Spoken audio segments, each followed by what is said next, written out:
آئین اور عوام کے ساتھ حاضر پروگراموں کے اس سلسلے میں آج ہمارا فوکس ہوگا آئین اور انتظامیہ۔ یقیناً آئین تین اداروں کا ذکر کرتا ہے جن میں توازن ریاست پاکستان کے توازن کی علامت بنتا ہے: انتظامیہ، عدلیہ اور مقننہ۔ انتظامیہ کا فوکس جب ہم کرتے ہیں تو ہمیں بہت سارے پہلو نظر آتے ہیں کہ پارلیمان ویژن دیتی ہے، اس پہ عمل درآمد کرنے کے لیے ایگزیکٹو کو، جو کہ پارلیمنٹ سے بھی اس کا تھوڑا بہت حصہ جنم لیتا ہے، لیکن زیادہ تر سول سروسز کے لوگ اس کے اوپر عمل درآمد کراتے ہیں۔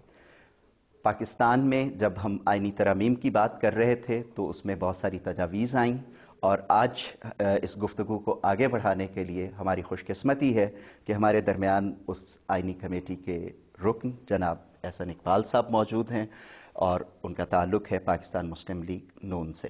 احسن اقبال صاحب کے تعارف کا ایک اور حوالہ بھی کہ پاکستان کے لیے ویژن 2020 کی صورت میں گورننس ریفارمز کا بھی ویژن انہوں نے آرٹیکولیٹ کیا۔ ہماری دوسری معزز مہمان ہیں محترمہ بشریٰ گوہر صاحبہ، آپ کا تعلق عوامی نیشنل پارٹی سے، اور ایک نسبت سے آپ نے بھی اپنی پارٹی کی نمائندگی اس آئینی کمیٹی میں کی۔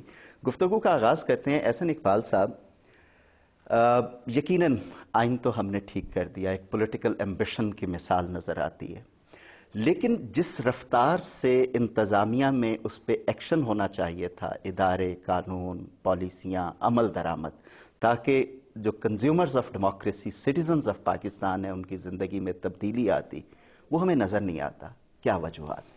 شکریہ ظفر اللہ صاحب۔ دیکھیے، کسی بھی نظام کو چلانے کے لیے اور اس کو درست کرنے کے لیے دو پہلو ہوتے ہیں۔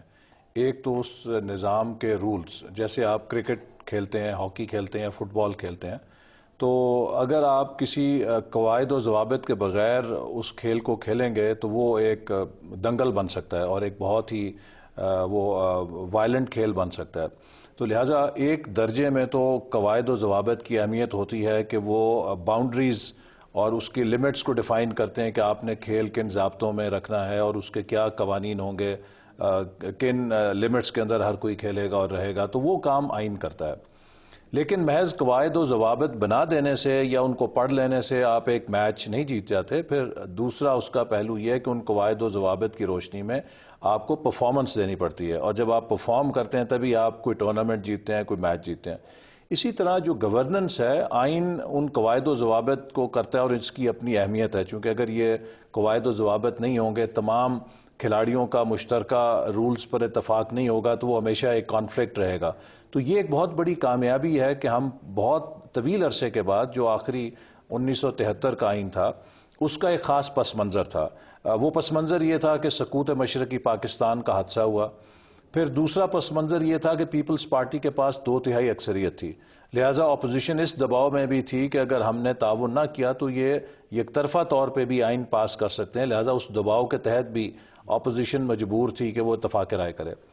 اس دفعہ میں سمجھتا ہوں کہ یہ جو اتفاق رائے تھا یہ اس 73 سے بڑا تھا، اس طرح کہ کوئی مشرقی پاکستان جیسا سانحہ اس کی پشت پر نہیں تھا کہ جس کے دباؤ میں اور کسی پارٹی کے پاس سادہ اکثریت بھی نہیں تھی، پارٹی کے پاس 2/3 تو کجا سادہ اکثریت بھی نہیں تھی کہ کوئی دباؤ لا سکے، لہٰذا یہ بڑی حد تک لیول پلینگ فیلڈ تھی جس میں تمام پارٹیز نے کھلے دل کے ساتھ بات چیت کی، ڈائیلاگ کیا اور اس کے بعد ایک کنسنسس کیا۔ تو یہ ایک جمہوری نظام کی خوبصورتی ہے۔ اب دوسری بات، جیسے آپ نے کہا کہ جو ہم نے کنسنسس کر لیا، اس پر ہم عمل درآمد افسوس سے مجھے کہنا پڑتا ہے کہ اس اسپرٹ سے نہیں کر سکے کہ جس سے کیا جانا چاہیے تھا۔ اور دیکھیے، جس کی میں ایک مثال دیتا ہوں کہ 17th امینڈمنٹ جو جنرل مشرف لائے، جس پر ہمیں سب کو اعتراض تھا کہ پارلیمنٹ کی خود مختاری کمپرومائز ہو گئی، صدر کے اختیارات میں اضافہ ہو گیا اور تمام طاقت کا توازن ایوان صدر پہ چلا گیا۔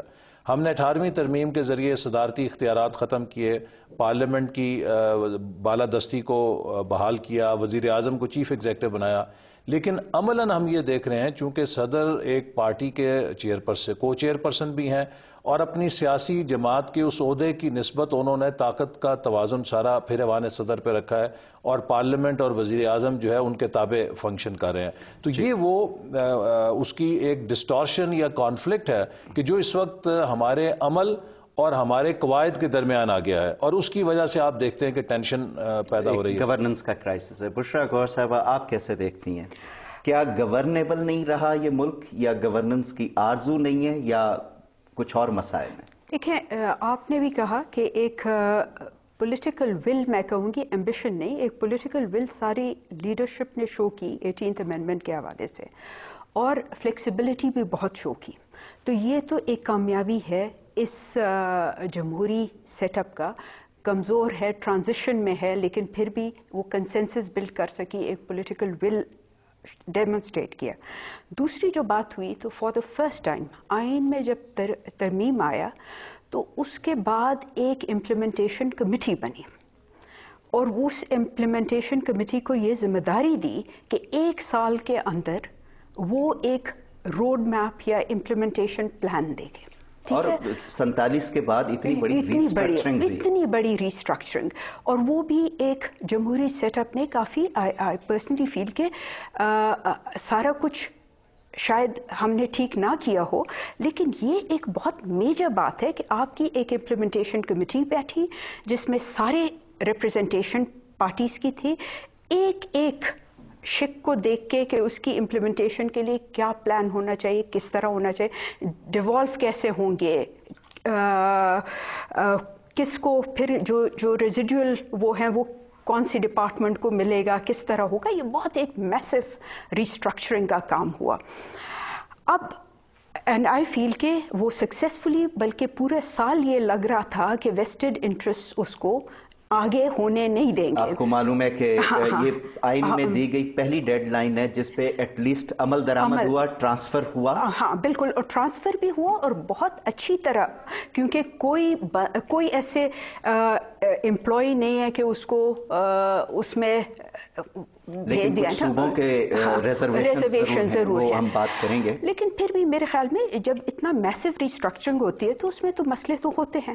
اب جو ایک مسئلہ آ رہا ہے، اور ویسٹڈ انٹرسٹ بھی بہت زیادہ ہیں، یہ کچھ تھوڑی بہت ریورسل نظر جو آ رہی ہے تو وہ کنسرننگ ہے. جو صوبوں کی ریزرویشنز بھی آ رہی ہیں کہ اگر کریکولم کی بات ہوتی ہے تو پھر یہ ڈیبیٹ شروع ہو رہا ہے کہ یہ اب سینٹر کیونکہ کیپیسٹیز نہیں ہیں. یہ بات ہر وقت کہی جاتی ہے کہ صوبوں کے پاس شاید کیپیسٹی نہیں ہے تو تھوڑا ویٹ ہونا چاہیے. بھائی صوبوں کے پاس، فیڈریشن کے پاس کیپیسٹی بھی تو صوبوں کی طرف سے آتی ہے، ٹھیک ہے. تو میرے خیال میں یہ پروسیس اچھا شروع ہوا ہے. اس کی جو دوسری خوبصورتی ہے وہ یہ ہے کہ کاؤنسل آف کامن انٹرسٹ کو کافی زیادہ اسٹرینتھن کیا ہے، آئین کے اس ترمیم نے اسٹرینتھن کیا. اور اب جو آگے جانے کی ضرورت ہے وہ یہ ہے کہ کاؤنسل آف کامن انٹرسٹ کو باقاعدہ ایک پوری ایز این انسٹیٹیوشن بنا دینا چاہیے، کیونکہ اسی میں آپ کے جو ریزرویشنز ہیں تو وہ ایڈریس ہو گئے. تو that is the way to go about it. But I personally feel کہ یہ جو نئی منسٹریز بنی ہیں پوسٹ 18th امینڈمنٹ، وہ ایک تشویشناک بات ہے. 17 دیں اور 8 بن گئی ہیں، تو یہ بہت تشویشناک ہے، یہ نہیں ہونا.